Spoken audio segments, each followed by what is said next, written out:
की वीडियो शुरू करने से पहले ही आपसे एक छोटा सा रिक्वेस्ट करते हैं और वो ये है कि आज की वीडियो को पूरे आखिरी तक देखिएगा, क्योंकि बहुत इंपॉर्टेंट चीज एकदम आखिरी तक दिखाया है और सारा चीज दिखाया है। और इस तरीके की इंपॉर्टेंट चीज देखने के लिए चैनल को सब्सक्राइब कर लीजिए। और आज की वीडियो का शुरुआत करते हैं अनंत सिंह से। अभी तक तो आपको ये बात पता चली गया होगा कि रात में 1:30 बजे पूरे 150 पुलिस बल के साथ अनंत सिंह के निवास स्थान पे छापा मारा जाता है और उनको अरेस्ट करके जेल के अंदर ले जाके बंद कर दिया जाता है। और अब बहुत जल्द उनको कोर्ट में पेश भी किया जाएगा। अब जैसे ही ये नेट पे बात आ जाता है, लोगों को बात पता चल जाता है, तब लोग एकदम क्लियर तौर पे कहते हैं कि ये जो सरकार है वो पूरी तरीके से जीरो टॉलरेंस की नीति अपनाते हुए वो साफ करना चाहती है कि नीतीश कुमार ना किसी को फंसाती है ना किसी को बचाती है। अगर कोई अगड़ा पिछड़ा इस राजनीति को करना चाहता है तो नीतीश कुमार ने अनंत सिंह को अरेस्ट करके बिल्कुल यहां पे फुल स्टॉप लगा दिया। और तीसरा सबसे इंपॉर्टेंट जिसके बारे में बात हो रहा है वो ये है कि अगर लालू यादव के जंगल राज में लोगों का हत्या उत्या होता था तो अपराधी जो है वो बच जाता था, लेकिन ये जीरो टॉलरेंस की सरकार है जहां पे बिल्कुल भी अपराधी को बख्शा नहीं जाएगा, चाहे वो कितना भी करीबी नीतीश कुमार का क्यों ना हो, और उनको जेल के अंदर बंद कर दिया गया है। चलो अब शुरू करते हैं बढ़िया वाला राजनीति। और इस राजनीति में सबसे पहले नाम आता है मनोज तिवारी का। जी हाँ, अब ये इलेक्शन कैंपेनिंग करने के लिए एकदम भाजपा के स्टार प्रचारक के तौर पर पहुंच चुके हैं बिहार में। और बिहार में ये जम के चुनाव प्रचार कर रहे थे और उस चुनाव प्रचार करने के दौरान ही इनको सौभाग्य प्राप्त हुआ छपरा की मिट्टी पे जाने का। और वहां पे जो लोगों ने वेलकम किया, अरे बाप रे बाप, बड़ा वीडियो वायरल हुआ भाई। आरजेडी जिंदाबाद, आरजेडी जिंदाबाद, आरजेडी जिंदाबाद, आरजेडी जिंदाबाद। खैर, छपरा के बारे में बात हो ही रहा है तो आपको छपरा से रिलेटेड एक और जानकारी देते हैं। और सच बता रहे हैं, जिस तरीके से छपरा अभी हॉट सीट बना हुआ है, सच में वहां के लोग सोच रहे होंगे कि भाई क्या हो रहा है यहाँ पे। खेसारी लाल यादव के आने की वजह से इतना ज्यादा उपद्रव यहाँ कैसे मच सकता है। आपको बता दें, आज छपरा में एंट्री होने वाला था अखिलेश यादव का। अखिलेश यादव के साथ खेसारी लाल यादव भी मौजूद थे। और जिस तरीके से अखिलेश यादव का हेलीकॉप्टर से एंट्री होता है, सच बता रहे हैं, अखिलेश यादव के फैंस फॉलोइंग को देख के बिहार के बड़े बड़े नेता का होश उड़ गया। आपको बता दें, वहां से ऐसा एक्सक्लूसिव तस्वीर आ रहा था जिसमें आप क्लियरली देख सकते हैं अखिलेश यादव को देखने के लिए लोग ताड़ के पेड़ पर चढ़ गए थे कि किसी तरीके से अखिलेश यादव का एक झलक मिल जाए। लेकिन बात करें भोजपुरी सुपरस्टार खेसारी लाल यादव के बारे में तो पता नहीं क्यों यहां पे लोग थोड़ा सा हेट कर रहे हैं खेसारी लाल यादव से। और इसलिए क्योंकि बहुत सारे लोगों का कहना है कि पवन सिंह फैक्टर जो है वो काम कर गया, जिसके बारे में आगे बात करेंगे। लेकिन आपको बता दें, छपरा से ही एक वीडियो आया जहां पे आप देख सकते हैं जैसे ही खेसारी लाल यादव का एंट्री होता है फिर ये वीडियो आने लगता है। देखिए, खेसारी का बहुत खेसारी है, वो पब्लिक भागने लगा। खेसारी लाल आए, पब्लिक भागने लगा। यही वोट दीजिएगा लोग। देखिए, खेसारी आए, पब्लिक भागने लगा। चलो अब बात करते हैं लाइव टीवी डिबेट में मारपीट के बारे में। और ये मारपीट हुआ है पुष्पम प्रिया चौधरी के पार्टी के एक आदमी के साथ। देखो, होता यह है, पैनल लगा हुआ होता है, हर पार्टी के प्रवक्ता वहां मौजूद होते हैं, जहां पे पुष्पम प्रिया चौधरी भी मौजूद होती है। अब वहां पे डिबेट होने लगता है और एक पार्टिकुलर बात जो है पुष्पम प्रिया चौधरी के समर्थक का वहां के नेताजी के लोगों को इतना बुरा लग जाता है कि वहां पे बना के बढ़िया से बहुत बुरी तरीके से उनको मारने लगते हैं। और ये चीज देख के पुष्पम प्रिया चौधरी भी वहां एकदम हैरान परेशान हो जाती है और वो मोबाइल खोल के वीडियो बनाने लगती है और नेता से रिक्वेस्ट करने लगती है कि आप कोई कुछ बोल क्यों नहीं रहे हैं, हमारे लोगों को इस तरीके से मारा जा रहा है। आप इसका तमाशा देख रहे छिए। हां, क्या आदमी हमारा आदमी के मार रहा है।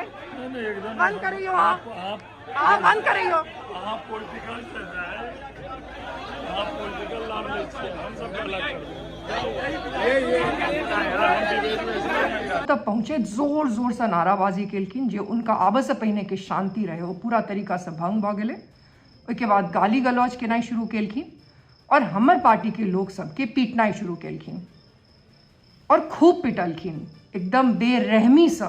चलो आगे बढ़ते और बात करते हैं Bhojpuri superstar power star Pawan Singh के बारे में, जो हेलीकॉप्टर को बना चुके हैं ट्रैक्टर और उस ट्रैक्टर को लेके जोतने पहुंच गए छपरा में, जहां पे अगर बिहार में सबसे ज्यादा अभी तक जब से चुनाव हो रहा है तब से रैली किए हैं तो वो जगह छपरा ही है। अभी कुछ दिन से ये लोगों को लेके कयास लगाया जा रहा था कि पवन सिंह छपरा जाएंगे कि नहीं जाएंगे, जा भी सकते हैं नहीं भी जा सकते हैं। खेसारी लाल यादव भी बार बार रिक्वेस्ट के फॉर्म में ही कह रहे थे कि उनको को अपना रिश्ता देखना चाहिए, क्योंकि हमने जाके काराकाट में चुनाव प्रचार किया है, तो कम से कम मेरे सपोर्ट में नहीं तो कम से कम विरोध में तो नहीं आएंगे।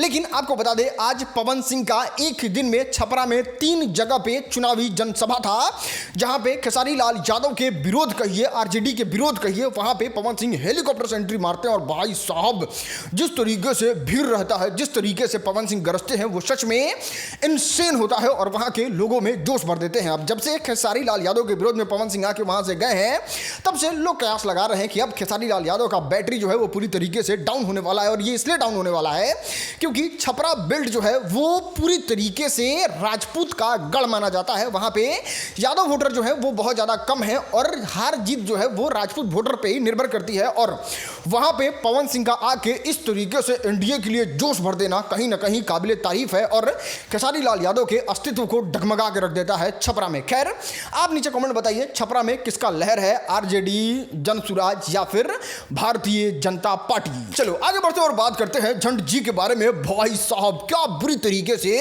दिनेश लाल यादव निरहुआ को उन्होंने एक्सपोज कर दिया है। अभी आपने देखा होगा किस तरीके से खेसारी लाल यादव के विरोध में लगभग भोजपुरी के सारे सुपरस्टार आ ही चुके हैं। और उस आने में अगर सबसे ज्यादा किसी ने हुमच के बोला है तो वो दिनेश लाल यादव निरहुआ है, जो खेसारी लाल यादव को यदमुल्ला तक बोल देते हैं कि वो राम मंदिर के सपोर्ट में अगर नहीं होता है कृष्ण का वंशज होके तो वो यदमुल्ला है। अब ये चीज जो है वो झंड जी को बिल्कुल अच्छा नहीं लगता है और वो इन सारे मुद्दा पे एक लंबा सा वीडियो बनाते हैं, जिसके स्टार्टिंग पार्ट में ही क्या जबरदस्त, क्या बुरी तरीके से रगड़ते हैं दिनेश लाल यादव निरहुआ को। फुल वीडियो तो उनके चैनल पर जाके देख लेना, बाकी सिंपल यहां प्ले कर देते हैं।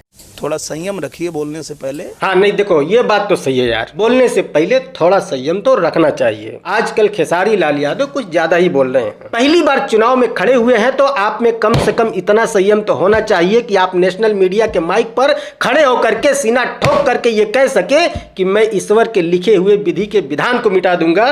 इतना संयम तो आप में कम से कम होना चाहिए। मैं ईश्वर के लिखे हुए लेख को भी हटा सकता हूं, मिटा सकता हूं। इतना संयम आप में कम से कम होना चाहिए कि आप पहली बार इलेक्शन में खड़े हुए हो और आप नेशनल मीडिया के माइक पर गरज के ये कह सके कि मुझे हराने वाला कोई माई का लाल पैदा नहीं हुआ, मुझे हराने वाला कोई पैदा नहीं हुआ। इतना संयम आप में कम से कम होना चाहिए कि आप अपने ही समाज के एक ऐसे व्यक्ति को जो 24 घंटा आपकी इज्जत करता हो, आपको भैया भैया करता हो, पिता तुल्य बताता हो, उसके बारे में आप नेशनल मीडिया के माइक पर गला फाड़ करके ये कह सके कि वो यादव नहीं यदमुल्ला है, वो यादव मुल्ला हो चुका है। इतना संयम आप में होना चाहिए कि आपकी क्षेत्र की जनता सिर्फ 2 साल के अंदर में ही आपको लतिया के खदेड़ दे और उसके बाद भी आप नेशनल मीडिया के माइक पर खड़े होकर कहे कि हमने 2 साल में क्या ही उखाड़ दिया।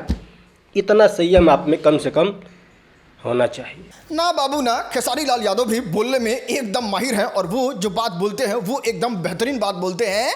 आपने देखा होगा खेसारी लाल यादव के लिए दिनेश लाल यादव निरहुआ बोले थे कि अगर विधायक बन ही जाएंगे तो क्या कर लेगा खेसारी लाल यादव। इसको क्लियर करते हुए बोलते हैं कि दिनेश लाल यादव निरहुआ को, खेसारी लाल यादव ऐसा बोलते हैं कि अगर दिनेश लाल यादव निरहुआ को प्रधानमंत्री भी बना दिया जाएगा तो वो कुछ नहीं करेंगे, क्योंकि काम करने वाले के लिए ही काम है, बाकी जो काम नहीं करना चाहता है उसको कोई काम दे दीजिए तो वो कोई काम नहीं करेगा। खेसारी लाल यादव अपने बारे में बताते हैं कि हम पहले गरीब थे, आज काम करके अमीर हुए, उस तरीके से ही विधायक बनेंगे तो काम करेंगे और वो करके दिखाएंगे जो शायद किसी ने कल्पना नहीं किया होगा।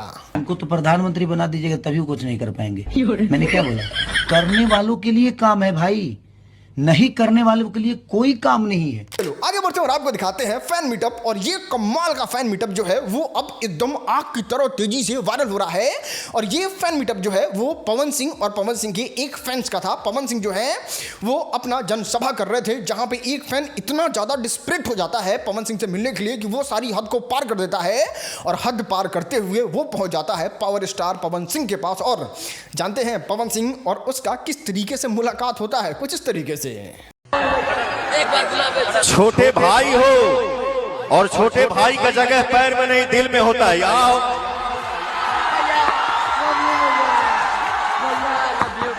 तुम्हारा मोबाइल कहाँ है? दे, हम लेते दे। है मैं बैटरी बाकी ना है लौकवा खोल।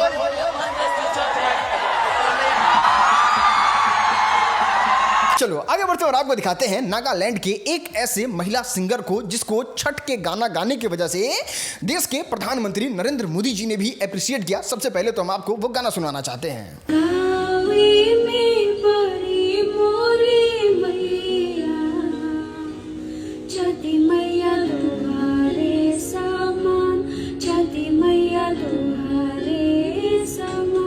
अब कैसे न कैसे करके ये गाना जो है वो देश के प्रधानमंत्री नरेंद्र मोदी जी के पास पहुंच गया और जब वो बिहार में इलेक्शन कैंपेनिंग करने आए थे तो वो इस गाने के बारे में जिक्र करते हुए ये कहते हैं, मैंने नागालैंड की बेटी को देखा,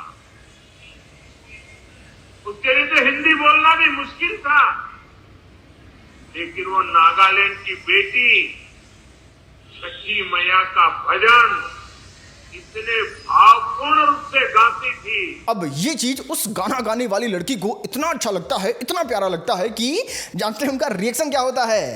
Guys, I can't believe that Narendra Modi ji has recognized and appreciated my content in public. Serious? चलो आगे बढ़ते हैं और आपको दिखाते हैं आज का वायरल वीडियो।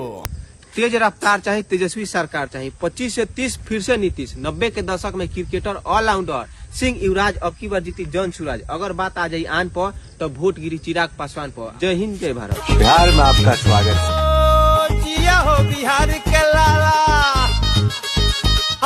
जिया तू हजार।